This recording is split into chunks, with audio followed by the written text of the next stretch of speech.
Don't tell me that the moon is shining. Show me the glint of light on broken glass.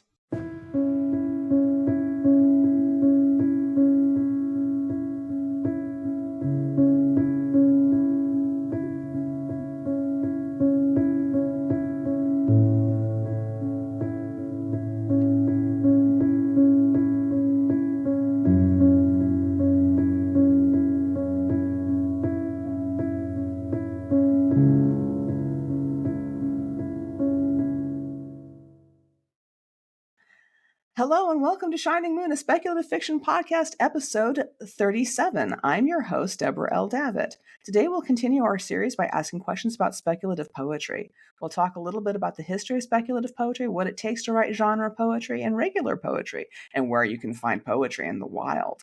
Let's get started with some introductions. Daniel Ausema is an educator and stay-at-home dad. His poems have appeared in Strange Horizons fantasy magazine, Dreams and Nightmares, and many other places and have been nominated for the Rhysling Award. He is also the author of the Arcist Chronicles and the creator of Spire City series, as well as the writer of many short stories, roughly 100 of which have been published in places like Diabolical Plots and Strange Horizons. He lives in Colorado at the foot of the Rockies and can be found online at danielausema.com. Welcome to the podcast, Daniel. Thanks. It's great to be here. Brian U. Garrison, he, him, catches new, old, and otherworldly jazz from the radio station KMHD in Portland, Oregon. His poetry has appeared in fantasy and science fiction, Asimov's Dreams and Nightmares, and elsewhere. His chapbook, Micropoetry from Microplanets, that is from Space Cowboy Books, celebrates the smallish to medium rocks that circle our sun. He serves as managing editor for Eye to the Telescope. Find him online at www.bugthewriter.com. I love that website name. Welcome to the podcast, Brian. Thanks. Hoping I can get more than 3 lines here in one poem. That would be a good thing. I think that you're going to be able to do so. 2 minutes is actually a surprising amount of time when you have already a prompt in front of you. D.A. Jolene Spire steps into portals and reappearing in Hawaii, New York, various parts of Asia, and elsewhere. Her work appears in Clark's World, Analog, Nature, Strange Horizons, and Uncanny. She's conducted NSF-funded research in anthropology, specializing in food, environmental issues, agriculture, and technology. Each of her 10 fingers is equipped with a monkey and a typewriter. Through the clamoring of these near dozen simians and some strange, wondrous convergences in the universe, poetic things arise. Welcome back to the podcast, Jolene. It's a pleasure to have you back.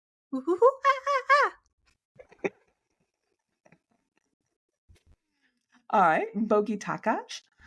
E.M. Air himself, or they pronouns, is a Hungarian Jewish author, editor, critic, and scholar who is an immigrant to the U.S. Bogi has won the Lambda and Hugo Awards and been a finalist for other awards. Air debut poetry collection, Algorithmic Shapeshifting, and Air debut short story collection, The Trans-Space Octopus Congregation, were both released in 2019. And Air's second short story collection, Power to Yield and Other Stories, came out just now. You can find Bogi on various social media as Bogi Person. Welcome to the podcast, Bogi. It is a pleasure to meet you. Thank you, likewise. All right, let's dive into our questions first and foremost. We've asked before what speculative poetry is, and I've noted that it goes back a really long way. Lucian of Samosata, Samosata, wrote about trips to the moon in the 2nd century AD. He did it as satire, but managed to invent science fiction over 1,800 years ago as sort of a byproduct of making fun of philosophers. So poetry goes back a long ways. What can we say? But in 1978, the Science Fiction and Fantasy Poetry Association was founded by Suzette Haden Elgin. So again, there's a history, and but what draws you to write poetry, especially speculative poetry? And we're going to start with Daniel because we do things in alphabetical order around here when we can. Okay, well, I guess I'm just fascinated with words in whatever way they show up, and I like to hear the sounds of different words coming together. When I first started doing speculative poetry, I wasn't even really sure what that really meant. I just like to write poetry, and I wasn't quite sure the line between speculative and non-speculative, because it doesn't feel exactly the same as it does with fiction. But I've just been running with it for a few years now, and really it's whatever takes my fancy, just the way the words come together, and I enjoy everything from free verse to more form poems, and just the wide range, no matter how it works out. All right, that's fair enough. Brian, how about you? Why do you write poetry, especially speculative poetry? Yeah, well, usually I blame Shel Silverstein as one of the early influences on the poetry side. And then I don't know that I want it to be something more philosophical in terms of why science fiction and fantasy, but I think it might have a lot to do with George Lucas and his robots R2-D2 and C-3PO. So there's, a lot of watching Star Wars growing up. And as much as I, first learned about science fiction poetry and it was a thing, and I was kind of resistant to like, well, is that the track that I want to go? I eventually learned to embrace like, yeah, okay, I'm a nerd, and that's okay, and I can revel in that and enjoy with other people that enjoy nerdy things. All right, that's also fair. Jolene, how about you? What draws you to write poetry, particularly speculative poetry? So for poetry in general, and speculative poetry, I think it's just a more direct access to my brain, because I don't think I think in complete sentences or normally or in English. Well, I do think in English, but it's not always consistently in English. So I think poetry allows me to pull different grammar structures, different linguistical elements, and different you could just break in the middle of a sentence and not finish your sentence like I just did now. And that would be perfect in a poem, but not so great in prose. And as for speculative fiction, just reading lots of speculative fiction growing up, and not really realizing it's called speculative fiction, but, things like Douglas Adams and Ender's Game and various other influences. I think it appeals to me because you could write about anything, and it doesn't have to be like fixed to any kind of realistic element. That makes perfect sense. Boki, how about you? What draws you to write poetry? I think that some of the reasons are quite similar. Like, I have also been reading SFF from a young age. Both of my parents are actually science fiction fans, so I have been like exposed to this really from when I was small. But beyond that, I also think part of it is just this flexibility that several others have talked about, and also that I feel like I can choose whatever theme I want, and people will not try to like norm me to such an extent as in like realistic fiction or maybe even like realistic poetry.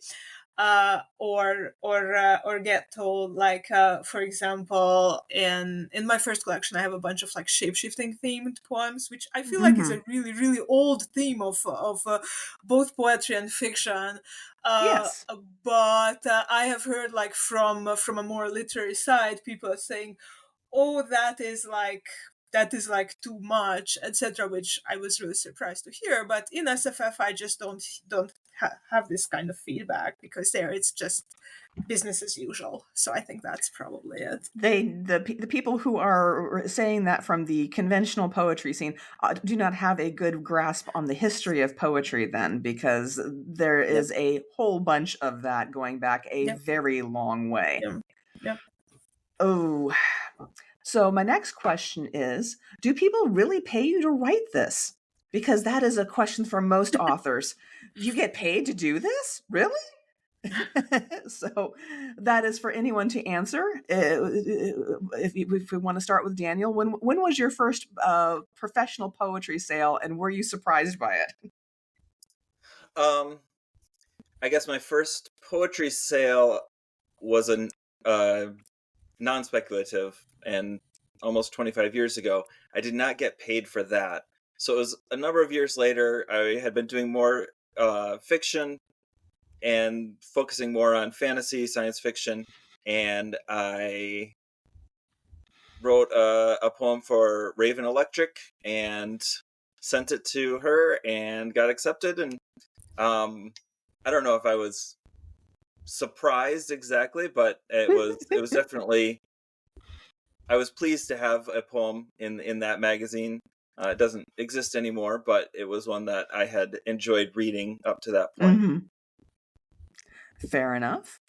Brian, since you're the managing editor of Ida the Telescope, you do indeed pay people to write this sort of thing. And it's a pleasure when you, as a former editor, to be able to say that, yes, I paid for people to have stuff come into the world through Ida the Telescope. What can you say about the field of speculative poetry and the fact that it tends to pay a little bit better than conventional poetry? Yeah, I mean, certainly with Jordan Hirsch as the current treasurer, she bankrolls the operation of Ida the Telescope. She's the one that actually cuts the checks and comes collecting. So if you owe the SFP, I'm sure she'll come bruising. But yeah, I mean, it's a little bit here and there, and it's good to be able to kind of contribute and pass around and be able to say that we pay folks, even though it's not a lot. So certainly I remember there was one time when I was paying rent through PayPal, and you see the big amount that's actual rent, and then it's like, okay, yes, I can take from my PayPal, the balance that's in there, and I had recently received, $3 for some other poem, and so kind of seeing those two amounts together, it's like, well, it's kind of paying a little bit for now, but it's still got to work on what are some of the other ways of earning money from that. So yeah, exactly. The joys of capitalism continue to be a reality. It does beat feudalism, but only by a little bit. So, Xiaolin, how about you? When was the first time you got paid for a poem, and was it a spectacular moment for you or not? So, I'm gonna go back to go back before getting paid, and I've written poetry, I think also in high school as homework assignments, and yes. And had like accompanying images, and then in college I had, I think, my first actual publication as I think it's non-speculative, but I would have to go back and read it to really know for sure if there's no like and as for getting paid, I am so glad I went third, because I actually had to go to my website and scroll down to the first one. I'm looking at 2017, and it looks like I have several then, and I don't know which one's first, but I have haikus in Eye to the Telescope, and I have poems in Lontar, which is now no longer running, but it was at the time, and it's a beautiful magazine. Starline, and I had a haiga in Grievous Angel, which also went down, and in Liminality. So it was one of those. And it was that while ago. And was I surprised? I guess I wasn't surprised because I knew what I was getting into. But I mean, getting the acceptance is always a wonderful thing. It's always a wonderful feeling, yeah. Bogey, how about you? Your first acceptances in poetry, whether they were paid or not. What was that like? Yeah, I decided from very early on that I would only submit to paying venues. Because I had a poem, or maybe even two poems, in like our university newspaper, and that didn't pay me anything. This was back in Hungary. So after that, I was like, okay, I would like to be paid for this. And after that, I deliberately only sent to paid venues. And later on, by the way, in literary poetry, there was even an initiative like that called #PoetryHasValue, where people would like pledge to do this, which I really liked as an idea, but I also like had that idea independently. So some of my first publications were I had poems in Astropoetica, which isn't really around anymore, and also shortly after that in Stone Telling, which was how I managed to meet my current spouse, R.B. Lemberg, because they were editing. So it led to many developments in my life. I also had an early acceptance in Strange Horizons, where Sonia Tafe was editing, I believe, and so along those lines. The first poem I actually wrote, I think I wrote it as a small child, and my mom wrote it down, and it was about a talking hedgehog. And I was so suspicious as an adult when she found it among her stuff and showed it to me. I was so suspicious that it had to be from some children's book, but I never managed to find the children's book, but I'm still suspicious about that. Oh, that is lovely. All right, so where are some places that people can find speculative poetry in the wild that have not, unfortunately, gone defunct? What are some of your current? Yeah, because talking about our early successes is sort of a exercise in mourning for places that have unfortunately gone under. But the good news is that there are always new markets opening and new editors who are trying their best to make this a possibility in the world for us. So Daniel, what are some current venues that you like to submit to or like to read at? Well, I just got an acceptance at Dreams and Nightmares. So they've been around for a long time. David's been doing that. And still running strong as far as I can tell. Shortly I'll be reading a poem from Kaleidotrope. Sorry. It happens. And I've had a number of poems and short stories with Fred, and I always enjoy what he puts together. And a lot of what I've had published are in magazines that aren't around anymore, but also, of course, Starline and Eye to the Telescope, the SFPA magazines. And I'm curious to hear what others have to add to that. Yeah, exactly. Brian, obviously Eye to the Telescope is where you managing edit at, so you're going to want to shout them out. But how about some other places that you like to read or that you've been recently published at? Yeah, so certainly I feel like I do most of my reading of poetry when I'm looking for places to submit. That's always a good way to find things. I did similarly, like Daniel, break into Dreams and Nightmares recently. It's been kind of a solid, long-lasting magazine there. I have not broken in yet to Uncanny or Strange Horizons, but whenever I'm looking for, hey, what do I want to nominate this year, I go and look through their backlog and catch up to where I had ever left off, and just kind of reviewing some of the great stuff that's out there. Uncanny puts out some really tremendous stuff, and I would love to break in there at some point, but that is one of those ones that's probably a white whale for me. It is one of those markets that I'm just like, it's never going to happen, but I'm going to keep trying anyways. Xiaolin, how about you? So I guess I wrestled with the white whale and managed to get poetry in Uncanny, but it was a couple years back. I have a poem about a taho seller, which is a type of Filipino dessert, and then but it's a rover that is also a seller. Okay. Seller, and then also in Strange Horizons, I have one about Toledo, and I lived in Toledo with the host family for a while. I've taught Spanish in college, so I have a lot of background in Spanish language, and that draws from that. And Starline, Eye to the Telescope are just great venues. I really like the rotating guest editor, situation at Eye to the Telescope, because then fresh people can bring in their own ideas. But of course, I like, consistent editors are also perfectly wonderful too.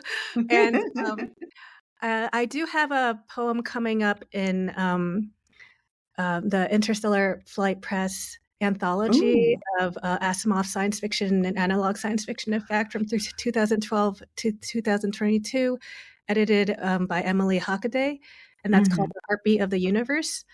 And they're having a launch party coming up. That's right. Yeah, it's in April, sometime in early April. So April 4th at 7 p.m. EST. So if you would like to come to that, that's happening. So Asimov's analog too are great venues. Yeah, they are. Hard to get into, but really worth getting into because the readership is so wide. And Bogey, how about you? Any venues that we haven't already mentioned that you might like to shout out that you like? Yes. So I feel like out of like the big print ones, my favorite when it comes to poetry is FNSF. Mm-hmm. Sherry Renee Thomas is editing it right now, and I just feel like her tastes in poetry align with mine Yeah. quite nicely. Uh, the current issue has been a bit delayed. I think the ebook is out, but I haven't gotten my print copy yet, so I hope that they're Yes. gonna be okay. Uh, but I I understand that enjoyed. there was there was a problem with their printer, that they had to Yeah, change that's what printers, I is my heard. That's understanding. what I heard. Yes. And beyond that, I have been reading quite an amount of poetry because I started this year. I started a daily recommendation newsletter where I recommend either a story or a poem every weekday. I actually just had to pause it this week because I have had some technical issues, because there's also like bonus extras for paid subscribers. Other than Mm-hmm. that, it's free. But I had like Stripe had like a bunch of difficulties with payments. But I'm just mentioning this Mm-hmm. because I've been reading quite a lot of like recent poetry. And I feel there's some quite new or brand new venues which publish speculative poetry. For example, Small Wonders has Mm-hmm. both flash fiction and poetry. There's Haven magazine, which when I recommended Good poems from choice. it, I had multiple people in my mentions going like, "Wow, I have never heard of this, and they have so much cool poetry." Mm-hmm. So I would definitely shout them out. Deadlands also has very cool poetry, or Reckoning. Um, and I just read actually like a couple days ago the new issues of two more like literary leaning poetry magazines that both explicitly welcome SFF poetry and do publish quite a bit. One is Beastang, who I think even had a Ooh. speculative poetry special issue last year. And Many Worlds, where the L is in brackets. So it's like many words, many worlds. Uh, so I Interesting. don't know how to pronounce that. And both of these new issues I found things to recommend. So I would also recommend them Okay. here. Thank you. I love new venues, so I will have to check both of those out. Thank you so much. Mm-hmm. All right, let's shift gears here a little bit, and each of you is going to read in turn what you can do when you have limitless amounts of time to produce a beautiful poem. And we're going to start with Daniel. All right. So this is actually a shape-shifting poem. It is... My screen just fell asleep. Hold on. Hands That Cannot Grasp, which was published in Kaleidotrope last year. We grew our hair into branches, spliced genes and incantations into the follicles, wove together sapwood and spells, eye of newt and redwood stem cells, until twigs crowned our heads. Wood is heavy, and branches tangle. We gave up brushing, used old combs to strengthen our necks, pulled the branches back with gardening twine, and swapped the snick of sharpened scissors for the heavier thud of pruner blades, closing. Our fingers grew, too, scaled back growths extending our nails, our knuckles, our reach, and flesh followed, filling the gaps beneath. We lost the ability to grasp, even the pruning shears, to clench, to cling to every passing want. Birds grew curious, and because we could not squeeze, they stayed. Not in our tree branch hair, as we'd expected, but in the graspless wondering of never-closing fingers. They perched and passed through, like the wind. Why did we do it? Why this transformation into flora, this losing of what we once thought human? Call it a mix of can and curiosity, an alchemy of what if, a wish to step outside and see beyond. We wander while we can, before our toes turn to roots, before our heads grow too heavy to hold high. No longer human, no longer able to seize anything. We grow out and up and in and experience what we cannot possess. Beautiful. All right. Brian, your turn. All right, and I've been writing a lot on the theme of music and jukeboxes from the time before we had streaming music that we could just have our own selection of music here in our own home. This one is called Our Combusted Planet. A charming man tried to sell me a gas-powered jukebox, comparing argon and mercury's green glow to firefly flashes, backed by midnight summer branches of spruce and birch. He told me to close my eyes and visualize the perfect night. I remember my first encounter. My 7-year-old self was ready to trade in every electric buzzing, bell-chiming, cartoonish arcade game in the world for chirping crickets and those shooting stars turned bugs. I had returned once to find the field as an adult, hoping to respark that supernaturality. I wanted that brief, bright moment against the pitch-black curtain. But overbright daylight and the sleepy summer breeze instead only showed me a lonely patch of grass, uncertainly imitating the ocean. Turning the conversation, I asked if he'd heard of the gaslit theaters. Workers who cleaned the candelabras were promised no more chiseling, no more layered mounds of wax, no more dim orange for the concert-goers. Clear liquid would bring new brightness, a clean burn with brilliant whites, reflected by the oyster-scalloped marble wall insets. Months later, they were scrubbing dark, sooty smears and trashing their blackened glass lantern covers. Fires burned hotter and faster. Ash heaps replaced a whole city quicker than the clicking twist of a pocket watch. Crystal liquids instead of wax and wick were once supposed to be the future.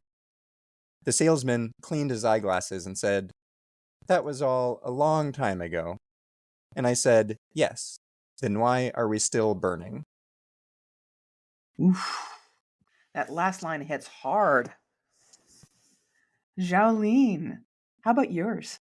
Yeah, so this is all for all the driving commuters out there. It's called 5 O'Clock Traffic, and it was first published in Starline, issue 46.4 in fall 2023. "Sure, impound my motor glider," yelled the driver, his gloved finger illuminated in a hollow max version of a gestured curse. "See if I care." But sure he cared, because of the underlights, the riced-up wind blocker enhancers, oversized rims for the drone pop-outs, and extra shiny accessories, aftermarket hovering shakers. A second motor glider glides right through the giant illuminated middle finger, like the giant foam finger pointing to the sky at baseball games, being pummeled by a home run ball. Except a different digit, skyscraping high and exuberantly neon yellow, and being pummeled by another driver who is completely indifferent, radio blaring, hyperspace metal, temp regulator blasting a freezing mist, peppering the ammo with industrial hail, a vermilion cloud of infused inhaled spirits, smoking blackberry, sage, margarita smolder, and yuzu soju bourbon sour vapor at the risk of driving every driver's blood alcohol level up with just a single sniff. Once he passes through, this loathsome motorist, his glider a complete jump-sparking lemon, leaving his noxious vapor trail, the giant gloved hollow goes poof and ends in a cacophony of the worst digitized orchestration. 55 phonetic honks in 30 vocalized languages, Siri-fied in sultry articulations, reverberate in the smoggy air, a menacing din, a babbling bottleneck, reminding me to never, ever motoglide it up in 5 o'clock traffic hour, a cesspit of drone delivery retrieval cutoffs, emulsifying with impromptu, ego-throbbing drag motoglider races, crossbred into chip-enhanced cocktails of congestion. I love how expressively you read, Xiaolin. That is wonderful. Bogi, how about you? Thank you. Okay. I am going to read a poem titled The Prophet to His Angel. And this was published in Fantasy Magazine in October 23, which was the last issue of Fantasy Magazine, sadly, edited by Christy Yunt and Arlie Sorg. And this poem is like my take on biblically accurate angels, and it's so accurate is going to be so accurate that it has like citations from either the Bible or similar ancient sources for everything. I'm not going to read the citations, so if anybody wants the citations, that can be found on the website of Fantasy Magazine. Okay. The prophet to his angel. How pleasant your steps upon the mountains. I prostrate myself in front of you like Avraham, because there could be no greeting more precise. I get back on my feet only upon your word. You're my angel, biblical, wheels within wheels, skin taut over the bone cage of your structure, myriad eyes gleaming with the fire of letters on parchment. I roll that burning coal around in my mouth to feel out your shape. I swallow the scroll you hand me, fighting my body as you reach into my throat to push scripture deeper. All the lamentations absorbed into my flesh so that I can declaim the praise of the one you serve. Do you have to flay yourself alive? Or are you on a lower rung of the ladder? My hands find purchase only against you. You came to take away my choice. How could I not prophesy? How could I not chant these words reverberating within my ribs? How could I not? Your body a mismatch with all my eyes had ever beheld. Yet, my larynx straining. I withstand your gaze. Thank you. Wow. I love that.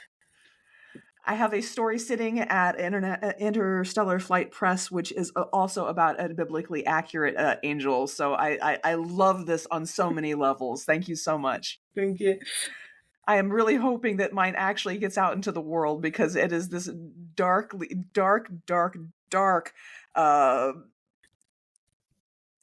erotic horror with a biblical angel thing, and It is so much fun to play with that. Yeah, all the Bible also has pretty much dark erotic horror. So. It is, yes, it can. Right. Have any of you ever played in a Poetry Thunderdome before? Yes. Jolene has. This is going to be fun. All right, so as people who have listened before know, we are going to do 3 or 4 rounds of poems that you guys are going to have 2 minutes to write, and I'm going to write along with you because we have few enough poets to do this.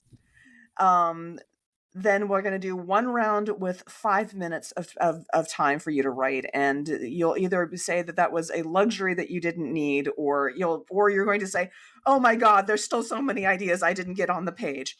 There's no in between. I will, of course, omit that time on the actual broadcast so that people aren't listening to dead air and the frantic clacking of our keyboards, or the shift of our pens against the paper. Loud crying. No crying in baseball. No crying in poetry. What we're going to do to get our prompts for this is I'm going to ask each of you in turn to give me a number between 1 and 30. We're going to start at the top with Daniel. But first, I'm going to ask Bogey, do you want to do noun, verb, adjective, or person, place, thing first? Maybe noun, verb, adjective, but do I have to choose the noun, verb, and the adjective? No, because I'm letting you choose which set of things we're going through, because we have 3 other people, and then they're each going to take a number to pick from the list what the random prompt is. So we're going to start with that. This is the fairest thing I can do. Yeah, noun, verb, adjective. All right, Daniel, pick a number between 1 and 30, please. 17. Good number. That you're going to have as your noun the word philosophy. Is this for all of us, or is this... This is everybody. Everybody has to write to the same prompt. Okay. Brian, number between 1 and 30. 26. All right. And 26 is going. That's your verb. And Jolene? 1 and 30. Number 1, miniature is your adjective. So that's philosophy, going, and miniature.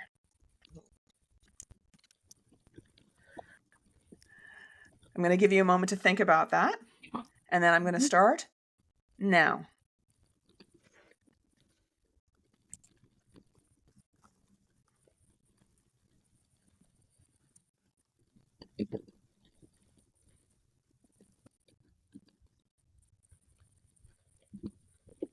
All right. Pencils down. Whatever you've got, you've got. Oh, God. Oh, mine's so terribly bad. Right. Who would like to start us off? No one wants to start us off. That's encouraging. I'll jump in. You want me to start? You want me to start so that nobody else has to? Sure. Okay. The miniature philosopher was going to Damascus when a bright light struck him on the road. It turns out, like Paul of Tarsus, that such things are common there. It's probably the aliens, you know. What philosophy came out of this strange encounter? Be good to one another, that sad old saw that no one ever seems to heed or listen to. See, I told you, terrible. Who would like to go next after my terrible beginning? I'm just going to pick someone. Brian, go ahead. Excellent. The philosophers were confused by the chickens that flew in. They had no new metaphors to describe the miniature lice that crawled through the feathers, commuting from left wing to right, right wing to left, creating traffic jams, dog piles, and messes. Where were they all going? Not bad for 2 minutes. Stole a little bit from Shaolin's inspiration of traffic. So we're just going to bop over to Shaolin then. How about you? Mine's not on traffic. What's your philosophy on miniatures? What do you mean? You know, little things you collect. You mean what's the going rate on them? Ask a collector. No, I don't mean the going rate. I mean your philosophy. Well, they're nice little trinkets to look at. I mean, they're miniatures and models of homes and museums. Architects use them. They're in dollhouses, baby fingers with chocolate smeared onto them, action figures and Barbie dolls, that kind of thing. So you like them? Yeah. A laser beam hits my eyes. I feel myself shrinking. What's happening? My voice, getting ever higher pitch, whines. A malicious grin, fingers that stretch across my waist. I kick my feeble legs. A laugh strangled with hate. Things are better understood and practiced rather than theory. Ooh, you managed to do that in 2 minutes? I expanded the time, which was miniature. Daniel, how about you? Okay. The lawn imps sit beneath grass roofs and debate the meaning of size and sympathy, the ways of the clueless giants, the depths of constituent particles. They decide that all life is size, that was my last word. Oh. Well, it was a good start, and you have something else that you can play with. Mm-hmm. Bogey. Yeah, I also didn't manage to finish my sentence. A canary yellow throat candy wrapper twisted around your finger. You stare out your window thinking about ethics of all things. All the term papers waiting for you in an untidy stack. As your finger seems larger and larger, filling the world, you realize you're falling asleep. And then here I didn't finish, but basically the idea would be that the wrapper becomes incredibly large and covers the sky. Perfect. But I didn't manage to finish it, so it's like... Oh, that would have been so much fun. You have something that you can play with in the future. This is great. Okay, so we're going to start at the top with Daniel. I'm going to ask you, do you want to do person, place, or thing, or noun, verb, adjective? Let's do person, place, or thing this time. All right. And then we're going to start with Bogey to pick the number. 1 through 30. 23. Oh, good. That's an artist. And Brian, pick a place. 1 to 30. 11. 11. Hong Kong. And Xiaolin, 1 to 30. 1. Velociraptor. The expressions on everyone's faces as that word hit. Huh. An artist, Hong Kong, and a velociraptor. We're going to have a moment to think. And then we begin.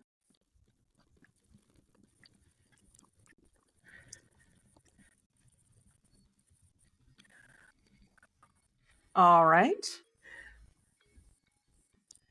Okay. Who would like to start this time? And I'm going to go back to where I see Xiaolin. Thank you. Go for it. Okay. Hey, my name is Artist the Velociraptor. Do I know how to rap? No, because I'm a Velociraptor. But I am an artist. Yeah, because I said I am. And where do I live? In Hong Kong. Did you say King Kong? No, I said Hong Kong. Because I'm an artist Velociraptor. Do I know how to rap? No, because I'm a Velociraptor. Where can I buy your CD? Did you hear me? I said I don't know how to rap. I said I'm an artist. I said I'm a Velociraptor. I'm dead, dead, dead. Just a fossil at the museum. We're staring at, daydreaming, while the rest of the field trip students are meandering away to the big meteorite the next case over. I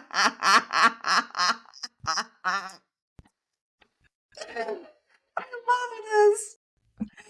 All right, Bogey, would you like to go next? Oh, sure. It is yet another of those video games from French art house developers set in Hong Kong. This time, instead of the furry robot cats, there are velociraptors and salivating T-Rexes. You're wondering if this is an improvement and what it would be like to be from Hong Kong or New York City, a location for vast imaginaries of world-destroying science fiction sentiments set in your hometown, right across the corner from the grocery store. But you're in Kansas, where science fiction stories begin with, "You're not in Kansas anymore." Love that. That last line hits.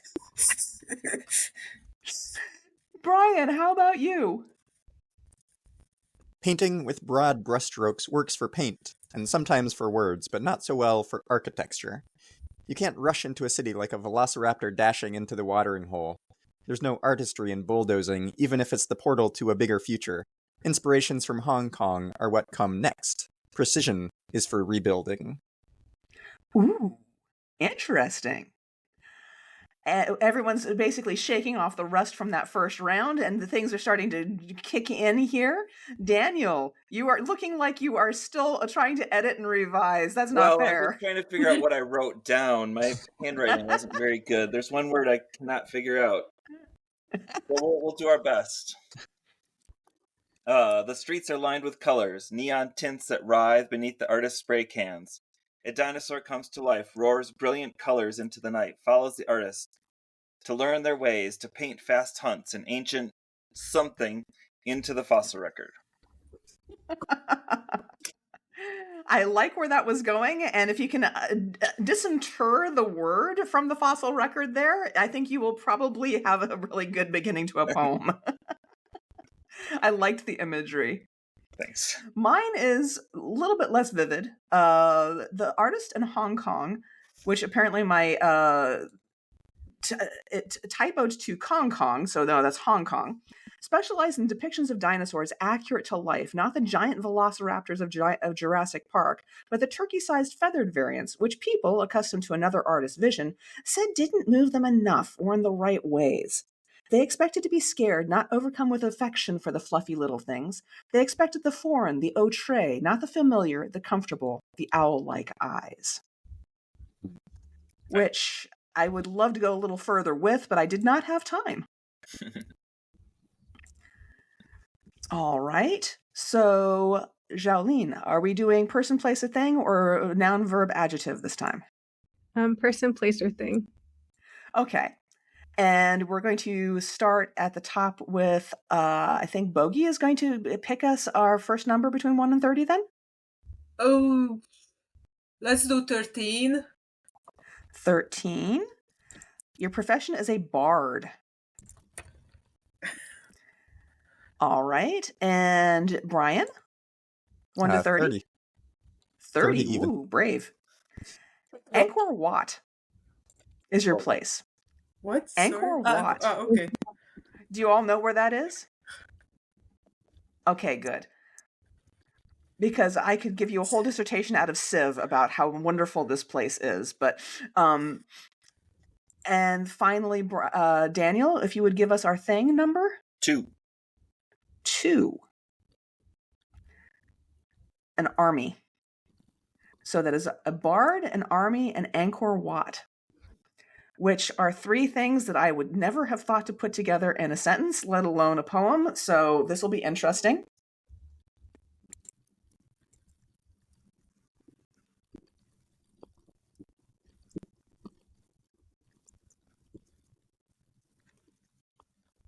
And we will begin.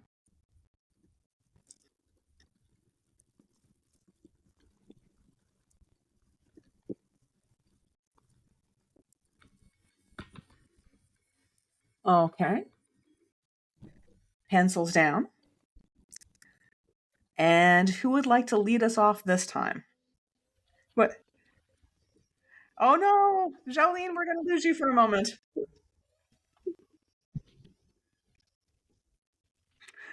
Okay, we're going to start with Bogey, if you wouldn't mind leading us. Yeah, sure.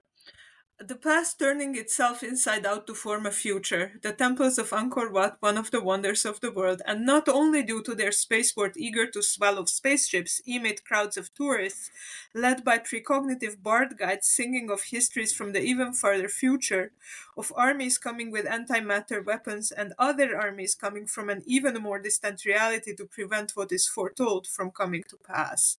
Yeah, this is as far as I got. Oh, that one got surreal really fast. I love that. Daniel, how about you? All right. Sing of the walls of stone, sing of the moss and leaves, the unprotected forgotten places. Or are they protected, in fact? Yes, by armies of trees, by soldier spores of forgetfulness that enter our minds unnoticed and turn our conquering intentions into song. Ooh. That actually came out as a complete piece. That is awesome. And I can't compete with that. Brian, how about you? The rains still fall in Angkor Wat, hauntings of the eternal bard, water splashing, moss growing, the softness of nature against the rigid architecture built by humans, like an army with their natural interiors and hard shells. Ooh.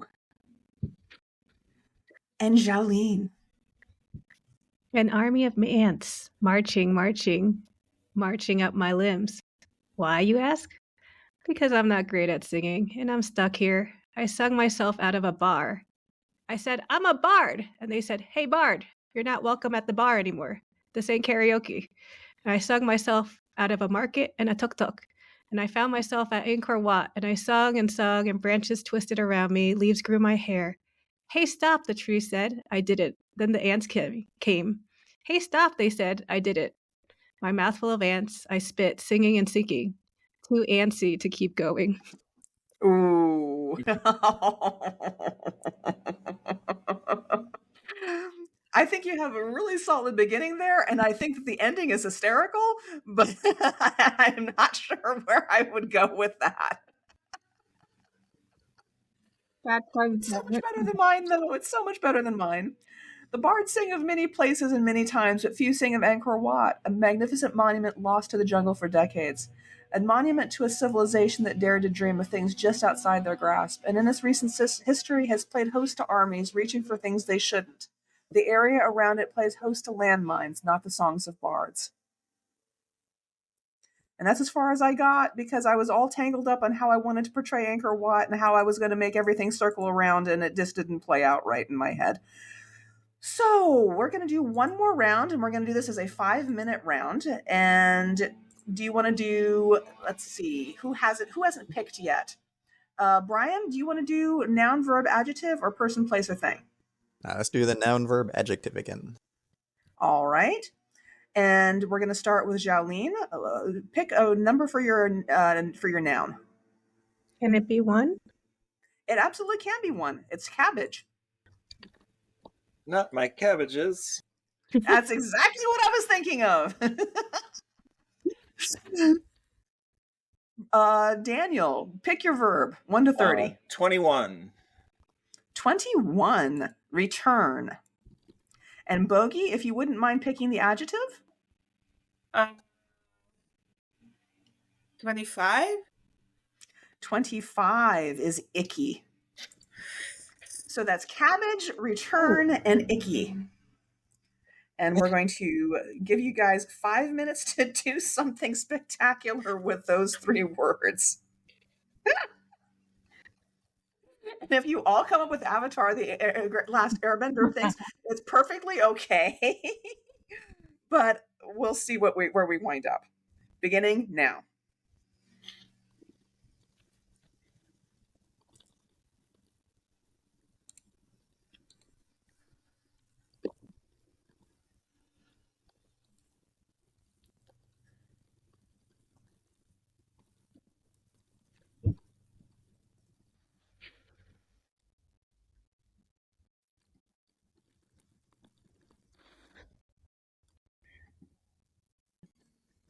All right, pencils down. Oh, the 5-minute round is both harder and easier in so many different ways, because you start off with thinking, oh, I have so much more time, I can totally make this happen, and then you realize that maybe, no, you can't. Let's see how well you all did. Let's start with Jolene. Have you gone first yet? Yes, I have. Who hasn't gone first yet? Oh, we all have? Really? Okay. I don't think I have. I can go. Okay. Go ahead, Brian. Daniel. That was me, Daniel. I'm sorry, Daniel. I could have sworn I saw Brian's lips moving. Sorry. Go for it, Daniel. All right. The cabbage has gone bad. I eat what I can and pretend that it's the same, but the cabbage has gone bad. The lines of people returning, remarking on the changes they see, the shops that are gone, the plants that have grown to fill in the places we used to walk. And is that wild cabbage spreading from the garden we used to keep? Untended through our exile, but survivors like us, except the cabbage has gone bad. It tastes like pain and loss. It tastes like the places we had to sleep, old blankets and hard ground. We eat it anyway because it's a part of this place, and we have to believe that it hasn't gone forever bad. Woo! Love the themes. That is dystopian and diaspora and all kinds of things at once. I love that. That is interesting. Mine was not as good as usual. Corned beef and cabbage makes a return every year on St. Patrick's Day, the day in which everyone is at least a little Irish. Except the sentiment is so icky, so tawdry, so clapper-clawed by the hands of capitalism, just like every other holiday in this modern world. All those depictions of lucky leprechauns and four-leaf clovers and green-dyed beer might make you long for a better, purer time before everything boiled down to something that could be expressed on a Hallmark card. Until you remember that the snakes St. Patrick drove from the island were actually pagans, that the stories are all just metaphors for things too dark to be expressed, that leprechauns are ancestral or otherworldly spirits, and that their pot of gold always came with a heavy price. So perhaps it's better and safer to stick with what the modern world has on offer, lest you too be driven out, snake that you are, in your heart of hearts. Nice. All right, Jolene, you're nodding and smiling. What have you got for us? Oh, I'm just appreciating how seasonal your poem is. Okay, I have. Cabbages fell from the sky. In my kayak, I paddled. I collected them all. Then I flew up to the moon. Can I return these? I said. What's wrong with them? Said the rabbit who lives on the moon. Well, for one, they fell from the sky, got hit by some space debris. You could see the dents here and here. Said the rabbit. I was hopping, you wouldn't notice. But I don't think that's enough to warrant a return. Well, then they landed in the ocean. They hit the Great Pacific Garbage Patch, got entangled in some discarded water bottles and shipping ropes. Uh-huh, said the rabbit. You can kind of brush them off. Well, then they started to bob away, and I had to chase after them. A group of turtles nibbled on them, and then they got swallowed by a whale and came out the other end. You know, I've heard of delicious things coming out of animal excrement, said the bunny, like kopi kuak, beans of coughing coming out the rear and tasting like gold. They don't taste like gold. They taste bad, like real bad, icky. Fine, he said, and hands me a bucket of water. Have some rain instead. He pours it over the earth, washing away dung and debris from cabbages growing under a voltaic farm, solar panels that catch the light of its rival, the sun, and its mean hair. I don't know where the end of that was going, but I'm sure it was going someplace interesting. The rest of it was really, really cool. I want to hear more. Loki, how about you? Yes. Cabbage is cheap. The exact same solution for all your life problems, both here and back in Hungary. You overbuy for all the same reasons. Half a head of cabbage always festers, icky in your fridge here and there, waiting for your return as you travel back and forth, regardless of whether you take a hypersonic plane or a brand new space rocket. You wish there was a train between these places, undersea or overhead, something, as long as it's not developed and maintained by Elon Musk. A train where you could wobble around in the sleeping compartment, like the Trans-Siberian Express, just in the other direction, westward instead of east, eastward instead of west, and probably minus the samovar. The true Eastern European cabbage life. Time-tested, boring, and perhaps possibly safe. I love it. Brian, how about you? There is no returning to the earth quite in the same fashion as you exited. There is no backward flow. Once you pop out as a cabbage, you might become molded or fetid or icky in any number of ways, but your days as worm poop are over. Becoming a cabbage is a one-way journey, a mighty collaboration by the former star stuff that committed to gravity's pull. A short stay here on Earth. We'll all expand further out to brighter stars, or collapse into darker black holes. So enjoy every cabbage for the current assemblage of crispy green or pungent purple. It's the only one we've got. I love that. That is wonderful. I have a feeling like there's a sort of a reincarnation theme that could also pop out of this at some point. All right, so we have played our Thunderdome. Coming out soon or out now? Do any of you have recent projects you'd like to talk about? Anything new coming out soon? And we're going to start with Daniel. Let's see. I think my Dreams and Nightmares poem is going to be in the May issue. Other than that, I've got some secret projects I'm working on. I don't know what's going to happen with it, if anything.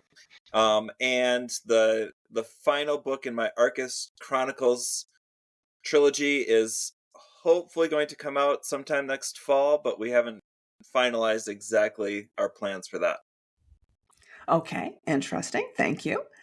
And next up would be Brian. Do you have any? I know Microfictions from Microplanets is out now, so he's waving it happily at the camera. Yay! Yeah, so Poetry for Microplanets came out here in March from Space Cowboy Books. It's got some lovely illustrations by Gowrie Savor, who's based in North Carolina, and she even got some fairly detailed views of one of the microplanets that's got its own little ring. Nice. So lots of good detail in there. So they're short little three-line poems and all like 12-ish pages of it. It was a lot of fun to put together, and one of the things that I'll be doing is going around to some schools and talking to like mid-schoolers and high schoolers learning about the solar system. So it'll be a lot of fun. Nice. Awesome. Xiaolin, how about you? Anything out recently or coming out soon? Yeah, I'm gonna segue into another microfiction thing. So Woo! I have a microfiction coming up in Crepuscular. It's called Dyson Sphere of Devotion. So if you like Dyson spheres and if you like love, then that's something. And I also have out now, forthcoming, I have a nonfiction article on science fiction and fruits. So if you like fruits, check that out. That will be in Clark's World next month. And this month I have 9 Beauties and the Entangled Threads, a story in Clark's World that involves whips, little bots, and trees. Okay. And I also will be speaking I organized a panel and a reading. So for Ithaca Spring Rights, it's a literary festival. So if you're in upstate New York in the Finger Lakes region, come by. The panel is on world building and includes a bunch of Codex members, and the speculative reading is for fiction and poetry, and includes also a bunch of Codex, which is a writers group online members. So come by if you can. Nice. Sounds fantastic. And Bogey, anything out recently or coming out soon that you'd like people to read? Yeah, I have been working on a poem cycle that's going to be titled Jobs for Magical People That Don't Involve the Military. And the first one is coming out, I think, in the next issue of Apparition Lit, and it's going to be about magical side of chemical engineering. And I also just had my short story collection out like a month ago or so. And I also just placed an essay which was originally supposed to come out in Mermaids Monthly, but they didn't end up running it for 2 years. So now it's going to be coming from Speculative Insight, and it's an essay on how intersex writers of SFF use depictions of sea life. Interesting. Yeah. I will probably go ahead and announce now that I will be coming out with a new collection this year. I'm working on the cover art with a cover artist at the moment. That will be called Xenoforming. It is about how a colony of humans on a world that they're trying to terraform are terraformed in turn by aliens, and how they become part of a hive mind, and how that changes them, and how some of them have to find a place apart from the hive mind, and the social ramifications and everything like that. And it's all done in poetry. So that will be coming out later this year. I will have more updates on that as we go along. All right. Daniel? Thank you all. I'm sorry? Did Daniel talk about his? Yeah, Did Daniel? Oh, Yeah, sorry. we started with him. Sorry, Yeah. I had to space out. Thank you all for having agreed to be on the podcast. It was a delight getting to speak with all of you. I had so much fun with the Thunderdome. Thank you all so much for playing along. Thanks for having Next me. week on Shining Thank you Moon, for we'll be Yeah, thank you. Next week on Shining Moon, we'll be shifting gears a bit to talk about writing games again. This time with Marsh Davies and Jim Rosignol of the game Teeth. As always, thank you for joining us. If you like, hit the like and subscribe buttons, and we are out. Yay. Bye.